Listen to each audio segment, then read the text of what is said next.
No, that's hitting the red. That's intentional. I want to distort that piano till it cries.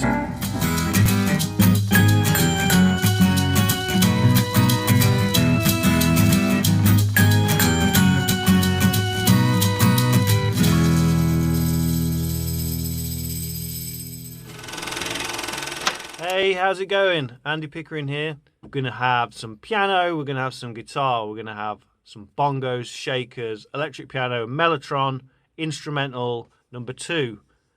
And it's going to be the mix down onto reel to reel. You're going to get a breakdown of the sort of how I put it all together on the 4-track with the bounces. You're going to get the mixing desk of how I mix it on there, and then you're going to get the reel to reel. Then it's going to be going to digital and you're going to hear it on the video as I'm doing it. So without further ado, let's go. Tracks 2 and 3 are our piano, with track 3 being a bounced version that was on track 1, ping-ponged it onto 3, and then 4 had an acoustic guitar. So 2 left, 3 right with an acoustic guitar. And then what I did was recorded a bass piano. So on my piano here, there we go. Can you see the green things there? Well, they are muting the piano strings. As I don't have a bass, and currently I've not been able to work with my bass player Will as much, and you can't do this tape recording nonsense remotely. But what we got here,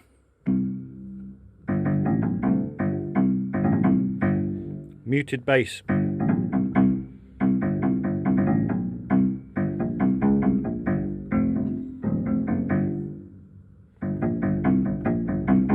It was on track 1, then I bounced it onto track 4, and at the end of the song I added a bongo and a shaker live. Then track 1 is a mellotron. The mellotron cuts out for the middle bit of the song, and then I did an electric piano solo. All this outboard here was used when I was doing my bounces. Like, I like to use the as an effects loop to record to print to tape. I like to use a spring reverb. I like to compress the reverb, and I like to EQ the reverb as well. That's one thing that I really like to do. But most of the stuff that was recorded has gone through some of this at some point.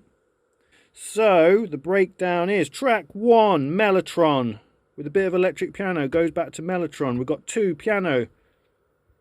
3, piano, which was a bounce from earlier, and then it had the acoustic guitar from another track. And then 4, bass, with later some bongos and shaker, overdubbed live. We'll just run through quickly the breakdown of the actual track so you can actually hear it. Mellotron on track 1, piano, then the stereo piano on the right hand side coming in, which has a guitar in it. There you go.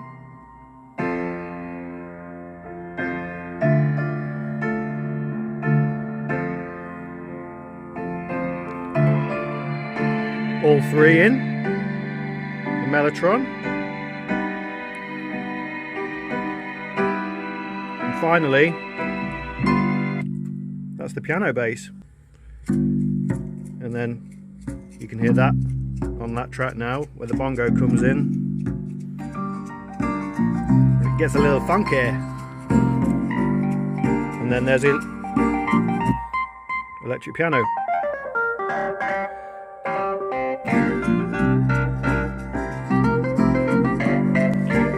Now, that's hitting the red. That's intentional. I want to distort that piano till it cries.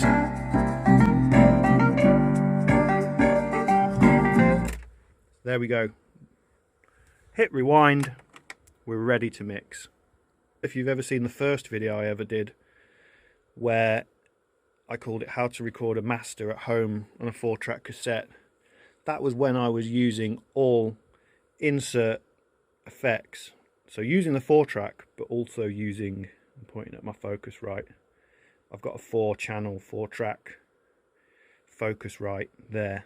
And I was patching into DAW all my effects, which is great. It works amazingly. But, you know, the dream is eventually you get some real gear and you do it properly. And the dream is here, because this is my dream. But above all else, no matter what piece of gear you've got, even if you've got a dictaphone and a crappy guitar, what's the most important thing? The song, the music, what you're actually recording. We can talk for hours about gear, but let's be honest, the most important thing is the song. And it doesn't matter how you capture it. It's just, I have my preferred methods because I like working with analog gear. Nothing against In the Box, because I've done lots and lots of projects and done so many things in the box I could never have done out of the box. Anyway, we're recording, we're not talking. Press and record. We're away, we are away.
Job done.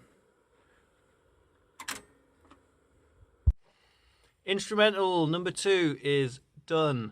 What I noticed about when I was mixing down with that, which I didn't mention, but it was quite funny, I've only just sort of heard it, is if you remember what I said when I was bouncing down the bass piano from track, I think it was track 1 onto track 4, and I had to do a live bongo and shaker overdub while it was bouncing down. And there's a part where just before that sort of funky piano bit comes in, I can't pinpoint the exact time code right now, I don't have it in front of me, but you hear a little tambourine go, and it's sort of on beat, but it wasn't intentional. I just stood on a tambourine trying to find my seat, because you basically, you know, you bouncing your track, and you've got it all ready, and all your levels are already set, and then, you know, a few feet away you'd got a microphone and your little bongo and your shaker set up. And just as I was creeping back to my seat, it's bouncing down, and, you know, the mic's live. I hadn't got a control to, you know, get my seat, get ready, and then get the microphone live. You know, the mic's just live anyway, and I was using a ribbon mic, which is really sensitive. You know, I just trod on a tambourine, and I didn't even notice it until just now. That's what's funny. It's just, you know, I use tambourines in my music all the time, but there's no tambourine in this track. And then I just heard it, and I was like, what is that tambourine? And yeah, I just stood on it on my way to my seat. Happy accident. You know, if you were using DAW, you would have cut that out and not even thought anything of it. But because you do it this way, you've got no choice but to keep it when you hear it right at the end. And it's just one of those little nuggets that you'll always listen to and smile. And that's what I like. I really like that sort of thing. If you like my music, links below. Bandcamp is my main one. This YouTube channel, Andy Pickering, it's my official artist channel. You can stream all of my albums. Or follow me on social media, send me a message, anything like that. Just, you know, so I can keep... I want to do videos that people find interesting. You know, I want to... Above everything, I want people to like my music that I'm making. But if you're mostly just interested in how I make it, the analog gear, you know, I can tap into all that sort of stuff. So, see you next time.